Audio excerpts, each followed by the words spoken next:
In this video, I want to talk to you guys about building a job versus building a business. You guys got questions, and I've got answers. You guys are watching Ask Stan the Man. How you guys doing? My name is Stan Banks from T-Shirts, Side Hustle, and I help people start T-shirt businesses from home, wherever you at. And I'm going to talk to you guys a little update about what's been going on, and people have been asking me some questions and stuff like that. So we're going to jump into building a job versus building a business right after the intro.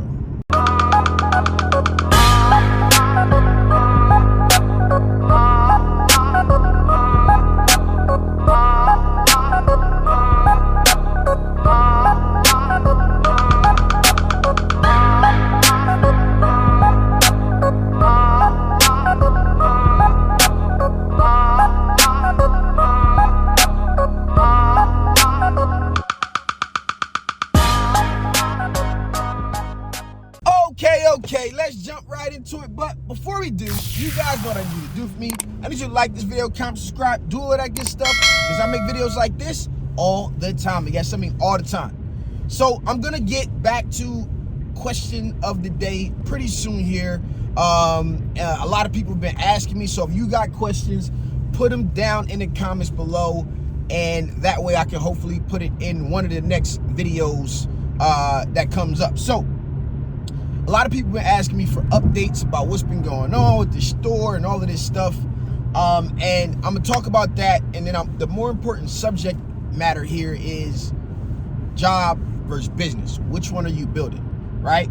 And to give you guys the update of what's been going on in so initially what happened was I cleared out my time by hiring a video editor and then looking for a content manager, which eventually has come on board to start to free up some time, right? So those two hires for T-shirt sales were important because if I could get those busy things off my plate, I could then spend time building the business that I was planning on building at the store here, right? And my plan was to physically build the business back up. It's all local based, no internet stuff. And this is kind of like, I guess, I'm not gonna say a more realistic approach, but this is the way that I've always done things, you know? Like, I never relied on the internet to bring me business or do anything like that. Everything that I did was local. No advertising, really grassroots, word of mouth, just being known for printing shirts in my area, right? And just in a network of people. So I cleared up time. And oddly enough, I got busier traveling and doing some consulting. And I looked up and I realized that I got a whole nother business in my hands. And if I don't approach all these as businesses instead of my job, then I'm gonna struggle because I got so much to do that nothing's getting done. And my tasks are falling by the wayside, even like things that I personally wanted to work on, the books, et cetera, et cetera. I've gotten more busy, right? Traveling, doing all this good stuff that I really, really enjoy doing, but it is definitely time taxing, okay? So if you guys remember, I had a live, I was gonna take it down, I decided to leave it up. You guys found it really, really impactful. I'll link it down in the description below, where I sat down with my team and we kind of had, I guess, a heart-to-heart business-wise of like, listen, you know, hey, I don't have the time that I thought I had, basically. So if you girls can't make this business make money without me being physically present, I'm just gonna shut it down. Because at the end of the day, sometimes you gotta evaluate your ideas and look at things realistically, where you wanna spend your time, what's worth spending your time. And me personally, I wanna spend time doing more education and talking to you guys and flying around and learning and being able to disseminate information back to the audience, right? If you haven't noticed, there's been a content shift, right? There's a lot of great people out here making tutorials. I'll leave that to them. I may get back into a little bit of tutorials. I'm not 100% sure, but right now I'm on a mission to change people's mindset, okay? So since that meeting, things have been going well, but it's been challenges and things that I know what it looks like. If I built this job for myself, right? That's what I would have been doing if I was physically present and doing everything the way I used to do it, only in my own new location, et cetera, et cetera. If I would have done that, I would have been building a job. Is there anything wrong with that? No. It's still my business and everything like that. But if I don't work, I don't make money, right? If I don't answer the phone, I don't make money. The jobs don't come in. If I don't take them, if I disappear. And what I found for the last 2 years was that it was very, very challenging to run a local-based business and be out traveling all the time, et cetera, et cetera. So I decided to hire the first person. Hired her. You guys know how that went. I put that story out. I had to fire her. She decided not to come in the whole week of her birthday with no prior notice. I was out of town. I had to fly back early to get jobs done, okay? So that was a learning lesson. So now I'm back here in this position, and one of my mentors always brings up this reference. There's a wheel, right? And then there's the spoke, or the center of the wheel, right, that attaches to the axle that allows it to go round and round. And all of these, what are they called? Spokes, right? All of these spokes come, and it's always the center of the wheel. I'm the center of the wheel, and everything's coming back to me. So everything is waiting on me to do something in order for it to get done. This is waiting, hey, I need artwork. I got to do it. Got to get it back to them. Hey, I need to invoice. Boom, I need to do this. Hey, can we, what about these clothing brands? Can we order this? Bam, bam. All of this stuff that needs to be done is coming to the center of the wheel, and that's me. And what I want to do is knock myself out of that center of the wheel and allow things to flow in a process, in an order without me, right? So things that we do on a day-to-day basis, if you're trying to build a business to operate with help or to operate without you, you need to have processes in place so people understand what their job is, what the tasks are, how things flow, what's next, where is it at in the process, and be able to track all of this stuff.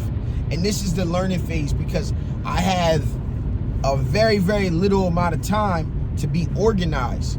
So now I'm putting responsibility on other people, which is what I want, and I'm trying to guide them through my knowledge in order to build this, when you have people who don't necessarily 1000% understand what's going on. All right, so I know what it looks like. I know how much time I can put in and how much money I can make if I build a job for myself, being the gourmet t-shirt bar.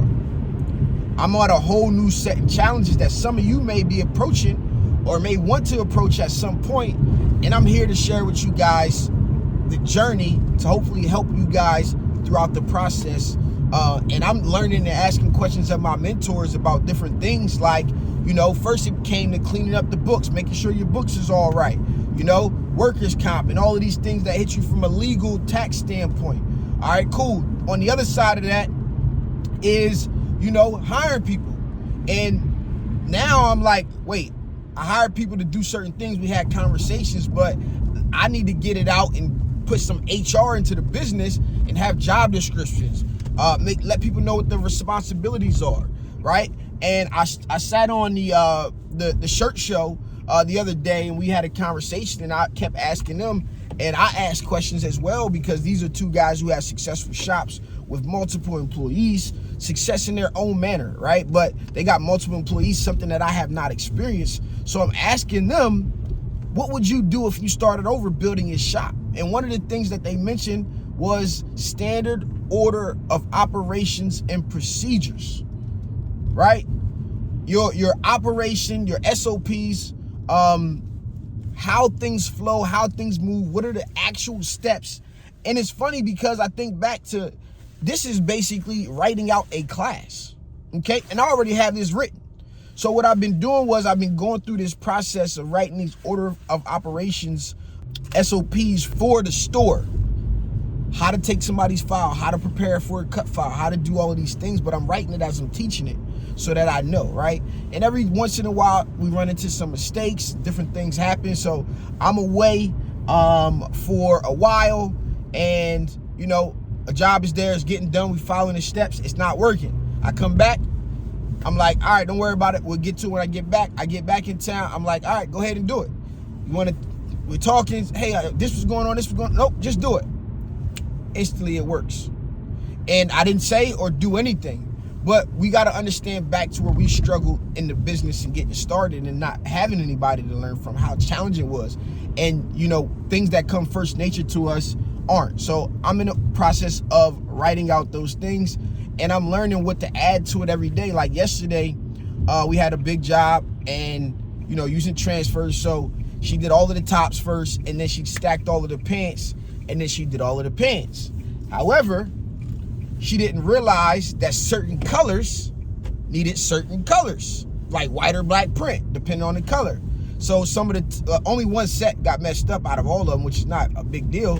But one set had like black prints on the bottoms and white prints on the top because she didn't get to do everything in that day. So now you think back to when I was separating those orders in the past and saying what gets what, we're gonna do all white first, we're gonna do black first. This is something that I process in my mental to eliminate this mistake.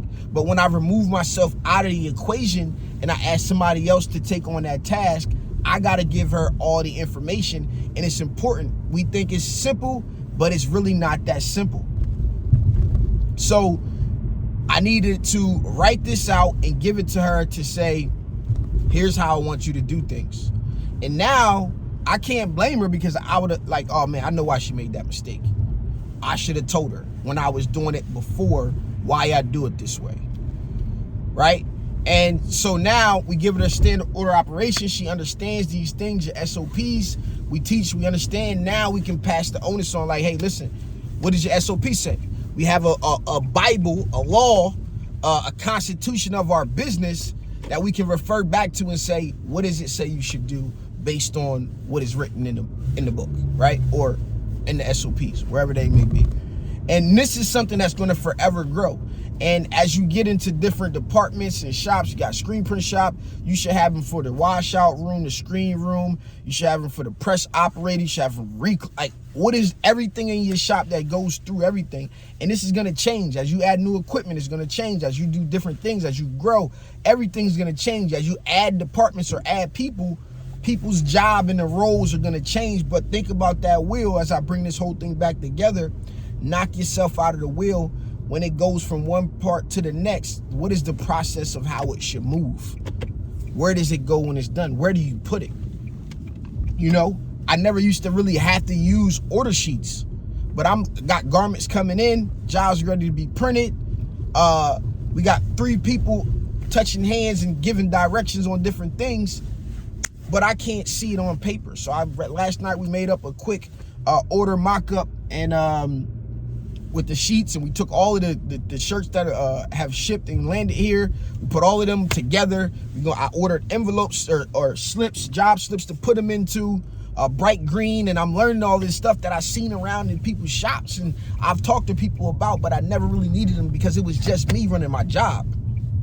But now I'm trying to build this business. So guys, let me know what you think about this conversation here. I want to bring you guys more of this stuff, man. It is a challenge, but I'm here for the challenge. I'm up for the task in order to build this business and have it operate without me so that I can share that with you guys.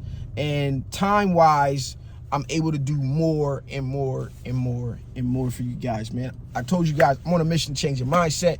I want you guys to understand that however far you want to go, you can go.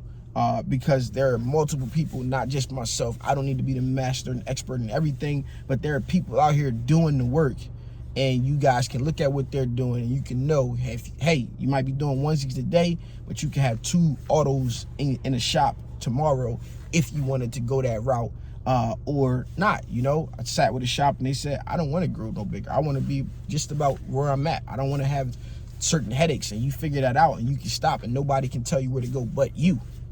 That's what I think is truly important. I'm just trying to inspire you guys, show you guys what's possible. You take what you need, leave the rest, and go be great. This has been your boy Stan Bates from T-Shirt Side Hustle.